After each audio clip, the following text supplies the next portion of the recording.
अस्सलाम वालेकुम स्टूडेंट्स। तो कैसे हैं आप लोग? अच्छा, तो बच्चों सेकंड ईयर बायोलॉजी, आज हम लोग उसका एक चैप्टर नया शुरू करने लगे हैं, chapter 20, that is chromosome and DNA. ये बहुत ही कॉन्सेप्चुअल चैप्टर है, इसमें काफ़ी ज़्यादा एक्सपेरिमेंट्स आते हैं, लेकिन बहुत कॉन्सेप्ट वाला चैप्टर है ये। शायद इस बायोलॉजी सेकेंड ईयर की बायोलॉजी का सबसे ज़्यादा कॉन्सेप्ट वाला चैप्टर यही है, जिससे आपको पता चलेगा और डीएनए के बारे में आपको जानने का बहुत मौका मिलेगा। बच्चों, डीएनए और क्रोमोसोम ये दोनों बहुत ही यूनिक चीज़ें हैं, ये कमाल की चीज़ें हैं कि जिनको जितना भी जिनके ऊपर काम किया जाए कम है। क्रोमोसोम और डीएनए जो है ये हमारी तमाम खसूसियात को कंट्रोल करते हैं, यानी कि हमारा मास्टर प्लान है क्रोमोसोम एंड डीएनए। तो हम शुरू करते हैं। हमने इस चैप्टर में पढ़ना है क्रोमोसोम और डीएनए की हिस्ट्री क्या है, कब डिस्कवर हुए, किसने डिस्कवर किए, इनके ऊपर क्या क्या काम हुआ, कब कब काम हुआ, सारे एक्सपेरिमेंट इंशाल्लाह हम पढ़ेंगे और आपको लेक्चर्स की पूरी समझ भी आएगी। लेक्चर में इंशाल्लाह टाइम पे अपलोड कर दिया करूँगा। तो बच्चे शुरू करते हैं। सबसे पहले क्रोमोसोम होते क्या है? बच्चों, क्रोमोसोम जो है ये थ्रेड लाइक स्ट्रक्चर्स होते हैं जो तमाम के तमाम यूकैरियोट के न्यूक्लियस में पाए जाते हैं और नज़र सिर्फ तब आते हैं जब एक सेल डिवाइड कर रहा हो। मैं आपको बताता हूँ बच्चों। मैंने लिखा है क्रोमोसोम क्या है। Chromosomes are thread like structures appear inside nucleus at cell division. Cell division के वक्त नज़र आते हैं हमें सिर्फ। अच्छा बच्चों, ऐसा क्यों है? इसकी वजह मैं आपको यहाँ पे बताता हूँ। देखो बच्चों, ये ना एक सेल है आपके पास, ये एक और सेल है। फर्ज कर लीजिए ये इनके ना न्यूक्लियस है। जब सेल नॉन डिवाइडिंग स्टेज में होता है ना, तो उस वक्त उसके अंदर आपको ये चीज़ दिखाई देती है। इसको आप क्रोमोसोम बोलेंगे? नहीं बच्चों, ये क्रोमैटिन है। तो नॉन डिवाइडिंग सेल में आपको क्रोमोसोम दिखाई नहीं देते, क्योंकि सारे क्रोमोसोम जो है वो खुल जाते हैं और खुल के लूज थ्रेड बना देते हैं, दैट इज क्रोमैटिन। लेकिन बच्चों, जब सेल डिवाइड करने लगता है उस वक्त इसकी न्यूक्लियस की मेम्ब्रेन टूट जाती है, फिर ये बनते हैं ये वाले structure, that is called chromosome. ठीक है बच्चों, कब बनते हैं? ओनली डिवाइडिंग सेल में, और जब इसके साथ ये स्पिंडल फाइबर वगैरह जुड़ते हैं ये वाले। तो आपको आई होप आपने वो चैप्टर पढ़ लिया है, सेल साइकिल वाला, आपको याद होगा।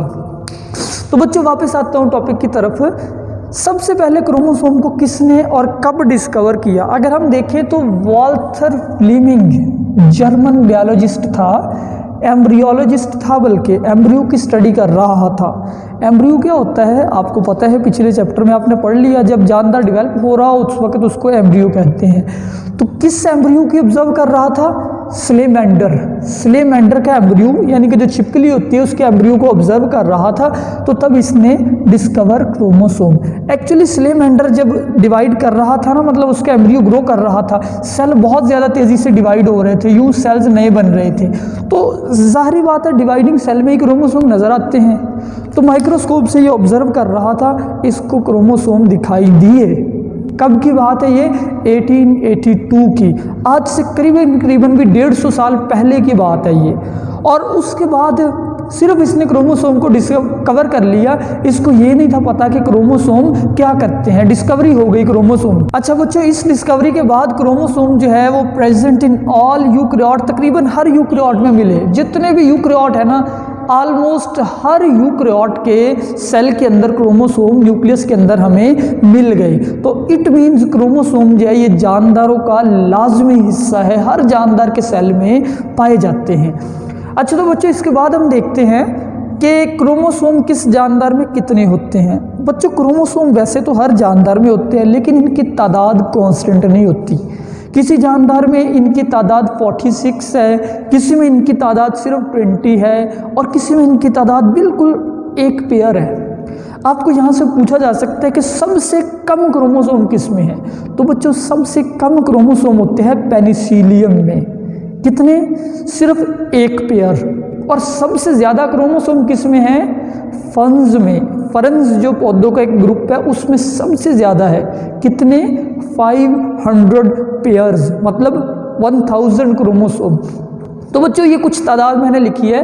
पेनिसिलियम में सिर्फ 1 पेयर होता है, फर्न्स में 500 पेयर्स है। बाकी ये मैंने पूरे क्रोमोसोम लिखे हैं। मस्कीटो में 6, हनी बी में 32, कॉर्न में 20, शुगर केन में 80, फ्रॉग में 26, माउस में 40 एंड ह्यूमंस जो है इनमें 46 क्रोमोसोम होते हैं in the form of 23 homologous pairs, chromosome pairs की फॉर्म में पाए जाते हैं। तो बच्चों यहाँ से आपको आ सकता है कोई एमसीक्यूज, ये आपका डाटा एमसीक्यूज के लिए है। नेक्स्ट हमारे पास है टाइप्स ऑफ क्रोमोसोम। क्रोमोसोम कितनी अक़साम के होते हैं बच्चों? क्रोमोसोम कोई भी हो, किसी भी जानदार का हो, उसमें आपको ना आमतौर पे 3 हिस्से दिखाई देंगे। कौन कौन से 3 हिस्से? क्रोमैटिड। क्रोमैटिड को उर्दू में आप कह सकते हैं क्रोमोसोम के बाजू, क्रोमोसोम के बाजू, आर्म्स, इंग्लिश में आर्म्स, आर्म्स ऑफ क्रोमोसोम। फिर बच्चे centromere, centromere is known as primary constriction. Primary constriction, constriction कहते हैं यहाँ से क्रोमोसोम कॉन्ट्रैक्ट हो, सिकुड़ा हुआ, ठीक है। कॉन्ट्रैक्शन मीन सिकुड़ा हुआ हिस्सा क्रोमोसोम का, थोड़ा सा कॉन्ट्रैक्टेड पोर्शन। सेंट्रोमियर एक प्राइमरी कॉन्ट्रैक्शन है। कुछ क्रोमोसोम जो उनमें सेकेंडरी कंस्ट्रिक्शन भी होती है। याद रखें, सेकेंडरी कंस्ट्रिक्शन हर क्रोमोसोम में नहीं होती, सिर्फ कुछ क्रोमोसोम में होती है, हर एक में सेकेंडरी कंस्ट्रिक्शन नहीं होती। अभी मैं आपको समझाता हूँ कंस्ट्रिक्शन क्या होती है। बच्चों पहले तो आप इस क्रोमोसोम को देखें, ये 2 क्रोमोसोम है, पेयर्स है, ठीक है। इसमें आपको सेंटर के अंदर ये जो पोर्शन नजर आ रहा है दैट इज सेंट्रोमियर और प्राइमरी कंस्ट्रिक्शन। बाकी ये जो चीज़ें हैं इनको आप बोलते हो आर्म्स, यानी कि क्रोमैटिड। अब इस क्रोमोसोम को देखिए, ये बच्चों सिर्फ एक क्रोमोसोम है, 2 नहीं है, it is a single chromosome. इस सिंगल क्रोमोसोम में आपको 2 जगह पे कंस्ट्रिक्शन नज़र आ रही है। एक बच्चों कंस्ट्रिक्शन आपको यहाँ पे नज़र आ रही है और एक कंस्ट्रिक्शन यहाँ पे नज़र आ रही है। अब जो ऊपर वाली कंस्ट्रिक्शन है वो है बच्चों सेंट्रोमियर, दैट इज सेंट्रोमियर, ठीक है, प्राइमरी कंस्ट्रिक्शन। ये जो कंस्ट्रिक्शन है that is secondary constriction. 2 constriction हो गई, प्राइमरी एंड सेकेंडरी। बाकी ये प्राइमरी कंस्ट्रिक्शन जो है हमेशा आप इसको इम्पोर्टेंस देते हो, इसको आप सेंट्रोमियर बोलते हो। सेंट्रोमियर के जो दोनों साइडों पे क्रोमोसोम के पोर्शन है उनको आप कहते हैं क्रोमैटिड, यानी ये एक क्रोमैटिड हो गया और ये दूसरा क्रोमैटिड हो गया। अच्छा, दोनों का मैं आपको फंक्शन भी बताता हूँ। जो प्राइमरी कंस्ट्रिक्शन होती है ना, यानी सेंट्रोमियर, इसका काम होता है सेल डिवीजन के दौरान स्पिंडल फाइबर को अपने साथ अटैच करना। स्पिंडल फाइबर इसके साथ अटैच होते हैं प्राइमरी कंस्ट्रिक्शन के साथ, फिर क्रोमोसोम को खींचा जाता है और प्राइमरी कंस्ट्रिक्शन के ऊपर एक प्रोटीन लगी होती है जिसको आप कहते हैं काइनेटोकोर, उसके साथ जाके स्पिंडल फाइबर अटैच होते हैं। सेकेंडरी कंस्ट्रिक्शन का कोई खास काम नहीं होता, ये जो है ये हायर क्लासेस में आप जाके पढ़ेंगे, ये राइबोसोमल आरएनए बनाने के लिए होती है, यानी राइबोसोम की डेवलपमेंट के लिए होती है। और सेकेंडरी कंस्ट्रिक्शन के बाद ये जो छोटा सा हिस्सा आ रहा है इसको बच्चों कहते होते हैं सैटेलाइट, सैटेलाइट। दूसरी तरफ ये क्रोमोसोम जो ये डिवाइड हो चुका है। जब क्रोमोसोम आपको पता है S phase of cell cycle में क्रोमोसोम रेप्लिकेट कर लिए जाए, फिर हर क्रोमोसोम जो वो 2-2 पर मुश्तमिल होता है। अब ये आप क्रोमोसोम 2 देख रहे हो, 2 क्रोमोसोम है, ये साथ जुड़े हुए हैं। अब इन दोनों को आपने इन दोनों को कहना है सिस्टर क्रोमैटिड। तो बच्चों अब ये क्या है? क्रोमैटिड है। कौन से क्रोमैटिड है? सिस्टर। और इनके साथ यहाँ पे ये सेंट्रोमियर है जिस पॉइंट से ये अटैच है। इसके बाद बच्चों हम आ जाते हैं कैरियोटाइप क्या होती है। बहुत अहम शॉर्ट क्वेश्चन है, आपसे पूछा जाएगा बोर्ड के पेपर में, what is karyotype. Cairo nucleus को कहते हैं, टाइप जो है वो किस्म को कहते हैं। अब कैरियोटाइप क्या है? हर जानदार के अंदर क्रोमोसोम का एक ख़ास सेट होता है। लाइक मैं हूँ, मेरे अंदर क्रोमोसोम का एक ख़ास सेट है। जो मेरा क्रोमोसोम का सेट है 46 chromosome, that is karyotype of my self. आपके अंदर जो 46 क्रोमोसोम के सेट है वो आपकी कैरियोटाइप है। यानी कि क्रोमोसोम जो है वैसे तो मुझ में भी 46 है, आप सब में भी 46 है, लेकिन हमारे क्रोमोसोम में थोड़े बहुत डिफरेंसेस हैं ना बच्चों। इसी वजह से आपकी शक्ल डिफरेंट है, मेरी शक्ल डिफरेंट है, आपके फीचर्स डिफरेंट है, मेरे फीचर्स डिफरेंट है। ठीक है। क्रोमोसोम बज़ाहिर हमारे अंदर 46 है तमाम ह्यूमंस में, लेकिन उन क्रोमोसोम में थोड़ी बहुत माइनर से डिफरेंसेस मौजूद है। तो मैंने यहाँ पे लिखा है chromosome differ in size, chromosome का साइज डिफर हो सकता है मुख्तलिफ जानदारों में भी और सेम स्पीशीज़ में भी। शेप डिफरेंट होती है। स्टेनिंग प्रॉपर्टी, क्रोमोसोम जो है ना आप इनको स्टेन कर सकते हो। स्टेनिंग प्रॉपर्टी क्या मतलब, कलर देना। जैसे क्रोमोसोम को ये मैंने दिए हुए है स्टेन किया हुआ, ये स्टेन्ड क्रोमोसोम है बच्चों। स्टेन क्रोमोसोम के इसके मुख्तलिफ जो जीन्स है हमने उनको कलर दे दिया। सो स्टेनिंग प्रॉपर्टीज़ में क्रोमोसोम डिफरेंट होते हैं। लेंथ ऑफ सेंट्रोमियर, सेंट्रोमियर के मुकाम की जो लेंथ है ना वो ऊपर नीचे हो सकती है। डेफिनेशन ये है कि पर्टिकुलर एरे, एरे का मतलब बच्चों set, particular set of chromosome that an individual possesses mean have, जो कोई जानदार रखता है, इज कॉल्ड कैरियोटाइप। बच्चों अब है क्रोमोसोम की डिफरेंट शेप्स। मैं बता चुका हूँ कि क्रोमोसोम डिफरेंट शेप्स के होते हैं, तो हम यहाँ पे देखेंगे क्रोमोसोम की सेंट्रोमियर के लिहाज से 4 किस्में हैं। ये टाइप्स आपने किस बुनियाद पे बनाई है, सेंट्रोमियर की बुनियाद पे, और उसके जो दोनों क्रोमैटिड हैं उनकी लेंथ की बुनियाद पे। अच्छा तो बच्चों सेंट्रोमियर की बुनियाद पे 4 किस्म के क्रोमोसोम की शेप्स हो सकती है। That is first is telocentric, second one is acrocentric, third is submetacentric, fourth is metacentric. Easy है, मुश्किल नहीं है। टीलोसेंट्रिक बच्चों, टीलो कहते हैं किनारे को, टीलो मीन टेल को, आखिरी किनारा। सेंट्रिक यानी सेंट्रोमियर, ऐसा क्रोमोसोम बच्चों जिसका सेंट्रोमियर बिल्कुल किनारे पे हो वो क्रोमोसोम कहलाएगा telocentric. Like you are looking at that chromosome, इसका सेंट्रोमियर कहाँ है, टिप पे है। अगर टिप पे हो वो टीलोसेंट्रिक होगा।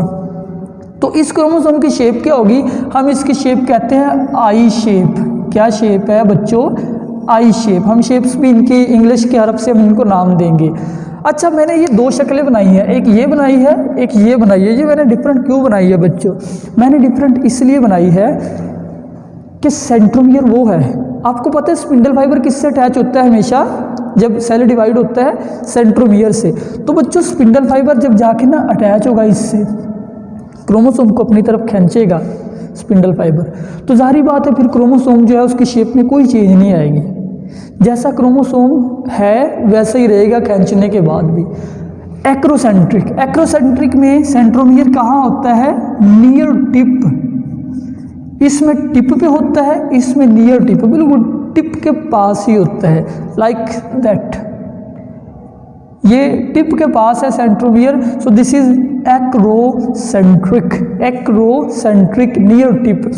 अब इसकी शेप क्या बन गई, इसकी शेप बच्चों देखो कि स्पिंडल फाइबर यहाँ अटैच होगा, जब स्पिंडल फाइबर उसको इधर खींचेगा ना अपनी तरफ, तो क्रोमोसोम नरम सा होता है, क्रोमोसोम की शेप थोड़ी सी बदल जाएगी खींचने की वजह से। जहाँ से खींचा नरम से है ना, वो दोनों बाजू मुड़ जाएंगे और क्रोमोसोम अब इस शेप में आ गया। कौन सी शेप है, इसको बोलते हो जे शेप। तो ये क्रोमोसोम की कौन सी शेप होगी, जे शेप। ठीक है बच्चों, तो क्रोमोसोम आई शेप हो सकता है, जे शेप हो सकता है। अब सब मेटासेंट्रिक, सब मेटासेंट्रिक में बच्चों क्या होता है, नियर सेंटर, क्रोमैटिड कहाँ, जो सेंट्रोमियर है वो कहाँ होता है, सेंटर के करीब होता है। अब ये जैसे आप देख रहे हैं कि ये लेंथ जो है ना ये थोड़ी सी बड़ी है, छोटी है, और ये थोड़ी सी बड़ी है। अब सेंटर में बिल्कुल नहीं है सेंट्रोमियर, बल्कि सेंटर से थोड़ा सा एक साइड पे है। ठीक है, अब स्पिंडल फाइबर जब यहाँ पे जुड़ेगा, वो इसको खींचेगा, तो जाहिर बात है इसके दोनों जो बाजू हैं, एक बाजू थोड़ा सा लंबा होगा, दूसरा छोटा। अब ये कौन सी शेप बन गई बच्चों आपके ख्याल में, ये बच्चों एल शेप है। ठीक है, तो ये क्रोमोसोम एल शेप कहलाते हैं। Metacentric, Meta mean mid, Meta mean middle, तो इनका सेंट्रोमियर कहाँ होगा, मिडल में, बिल्कुल सेंटर में होगा। तो जब इसके साथ स्पिंडल फाइबर अटैच होगा जो कि मेटासेंट्रिक क्रोमोसोम है, इसको खींचेगा यहाँ से सेंट्रोमियर से इस साइड पे, तो किस शेप का हो जाएगा बच्चों, वी शेप, वी। ठीक है ये बच्चों, ये एल शेप और ये जे शेप, ये आई शेप। सो यू 4 टाइप के क्रोमोसोम होते हैं on the basis of centromere. तो बच्चों ये था आज का लेक्चर। अल्लाह हाफिज़।